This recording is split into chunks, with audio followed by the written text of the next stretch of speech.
Hello, welcome to the channel. Today we'll be making this beautiful MOKA pot.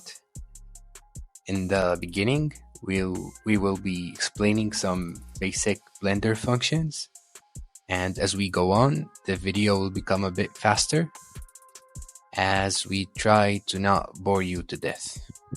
Let's go. Okay, let's get to work.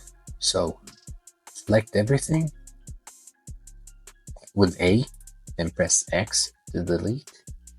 Now, go to either front or side view. Go front view, right, Shift A, image, reference. Go to where you stored your reference image, go select, then load. Okay, we're going to lift this up a bit. Decrease the opacity, something like 0.1. Let's place this in the middle. Okay, so this may seem like it has 6 sides, but it's actually 8. I think they've done this just to show the logo. So we'll be adding an 8-sided circle. Go to vertices, 8, and that's all. Okay. So extrude upwards over about over here. Scale inwards. Okay, now we're going to, since it's symmetrical on both X and Y axis, we're going to quarter it, add a mirror modifier, X, Y, clip. Okay, now for the faces that we have, we're going to add an odd number of loop cuts, maybe 5. I think it's okay. Select these central edges. Switch the transform to individual origins. Turn on proportional editing, SC, and just give it something reasonable. It doesn't have to be crazy. Maybe I'll scale this up a bit. Okay, seems fine. Apply the mirror modifier.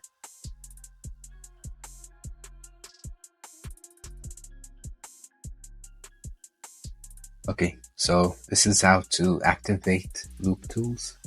Go to edit, references, in the search box after selecting add-ons, write loop, and now you can see the loop tools section.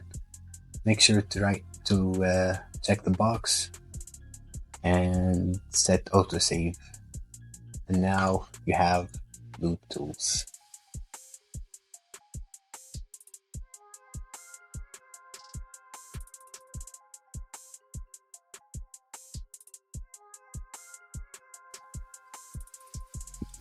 Now for the top and bottom of this cylinder, we will select the top. Alright, E, extrude, S, turn off proportional editing, scale inwards, right click, loop tools, circle.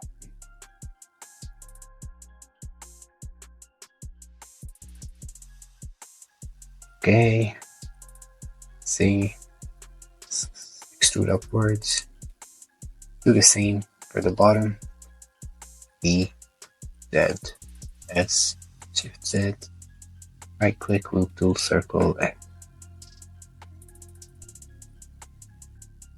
We might add a subdivision to this later. For now, let's keep it like this. Alright, I'm going to select this base loop.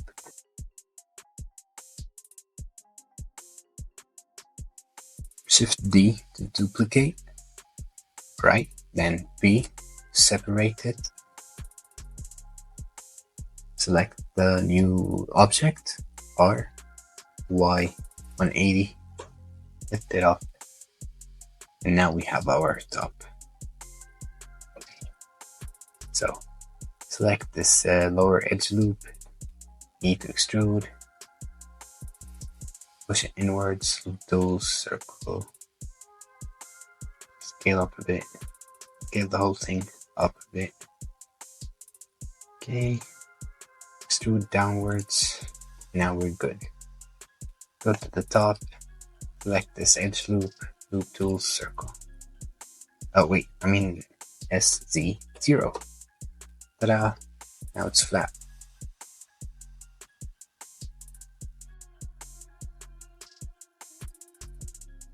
Alright, so some minor adjustments before going on with the top.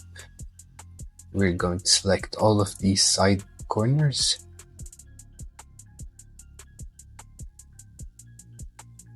Ctrl B, add a bevel.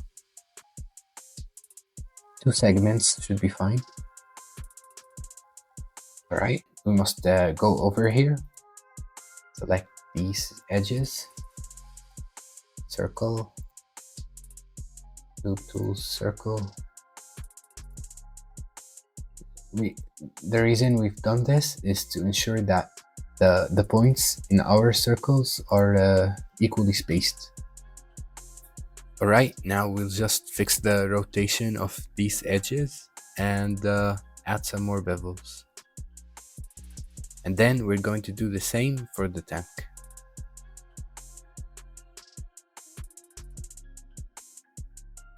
Okay, now for the spout. First of all, we're going to turn on cavity. And we need some more geometry, so we'll add 9 loop cuts.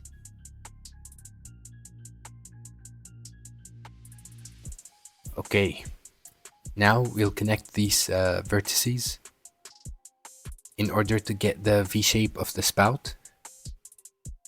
And from now on, we'll just work on face flow of the geometry so that it follows this V shape. This will allow for a smooth transition between the faces and prevent stretching. We can use the symmetrize function in order to copy the geometry from one side to the other without having to do everything manually. Alright, now that we have the V shape, we can just focus on making everything look good. This might take a lot of experimentation. It took me like 5 tries. So let's hope it ends up looking good. Alright, now we'll rotate the spout using the 3D cursor as a pivot point. Let's add a loop cut here. A loop cut there. Line it up with the reference.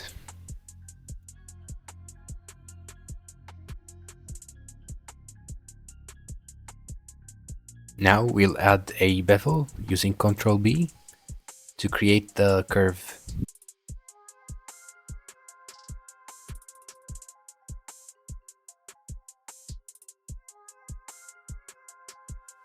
Let's rotate. Try and adjust as much as possible. We'll be adding a subdivision modifier in a bit, so just keep that in mind.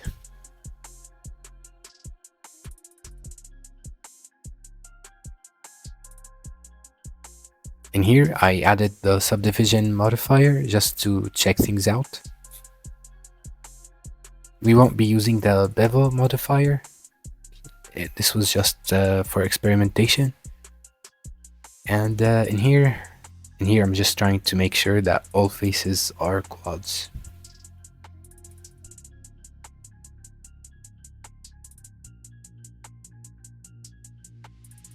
Now we would like to add a crease to the edges surrounding the spout. In order to do that, we'll just select the edges and click Shift E and drag the left mouse button. This is good for adding some sharpness to the edges of the spout, even though we've added a subdivision modifier, and we managed to do so without adding extra loop cuts. Now you may notice we have some stretched out faces, and in order to resolve this problem, we'll just drag the surrounding edges closer to the center. Okay, looks good enough.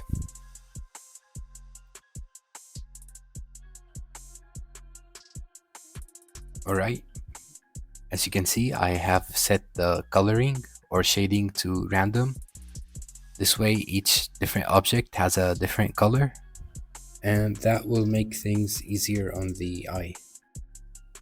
Let's turn on face orientation, and as you can see, all of our normals are facing the other way. So now we'll select all faces, hit Alt N, and press recalculate outside.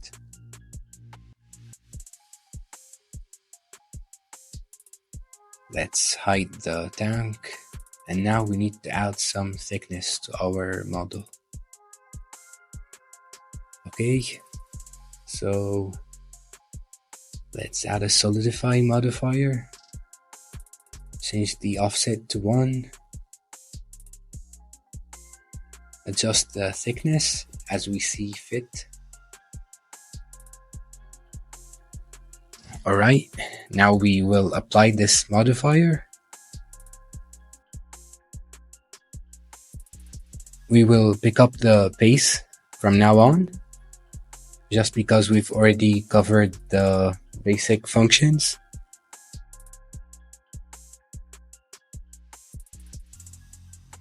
And there's no need to make the tutorial too long.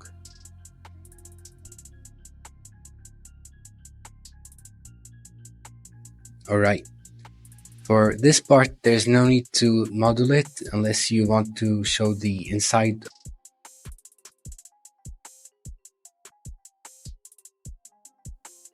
Okay, almost done.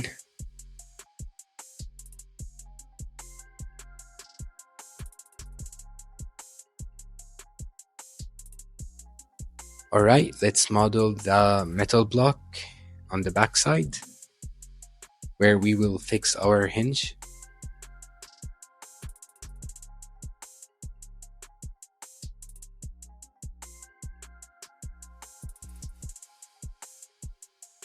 All basic things which we have already done.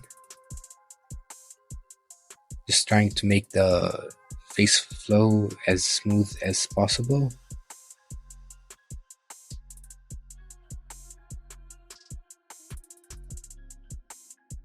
Let's line up with our reference.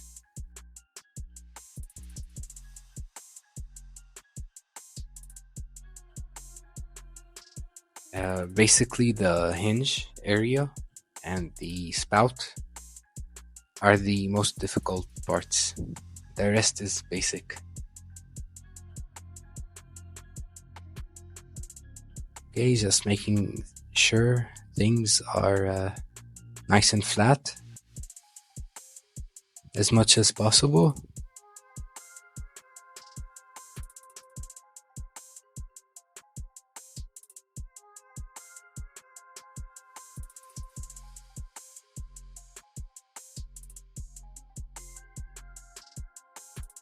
Alright, now we will add the hinge, and as you can see, I've kind of cheated over here. I just added the pivot pin without making a hole for it, just to make things a bit faster. Now let's sketch the top or the lid.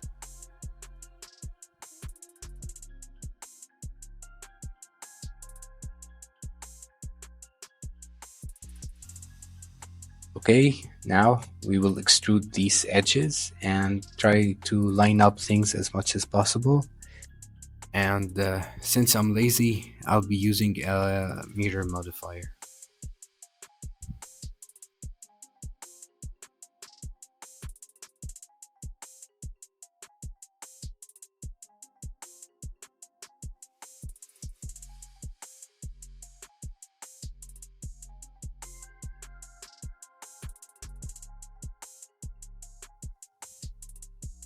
Let's line things up.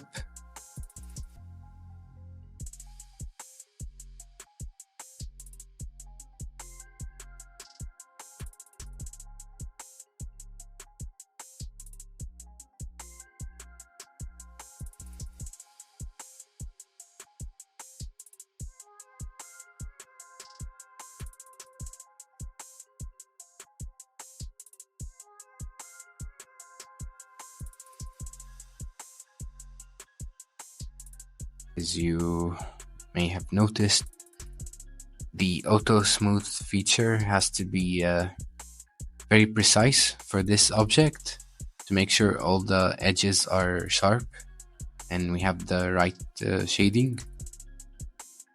Now for the handle or the top of the lid, we just add another 8-sided circle and extrude. Nothing too complicated. In here, I've set the origin of the lid to the pin, so it rotates as it should be.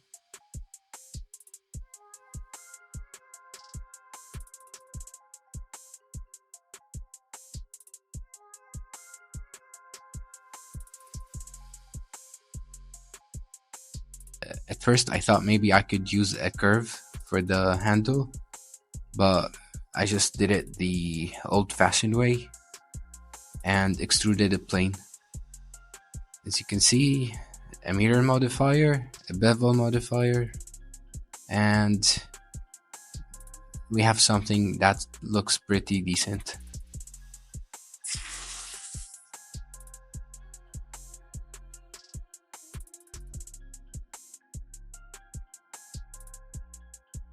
Okay, here we've done the other end, and let's go back to the tank as we need to add the valve.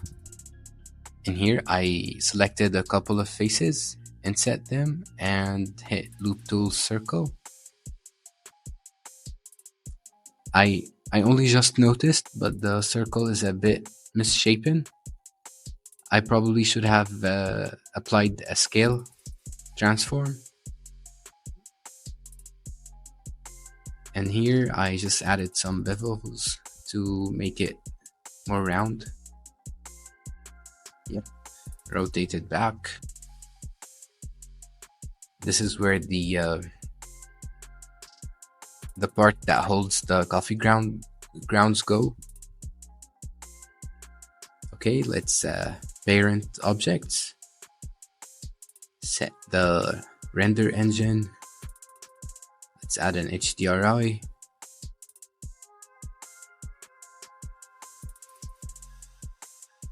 And a simple material. And that's all. Just maybe add a plane as a background. And of course, we can still make the material better with the noise textures and other stuff. But that's enough for this video. I'll see you on the next one. Make sure to hit that like and subscribe button if you'd like to see some more. And thank you for watching.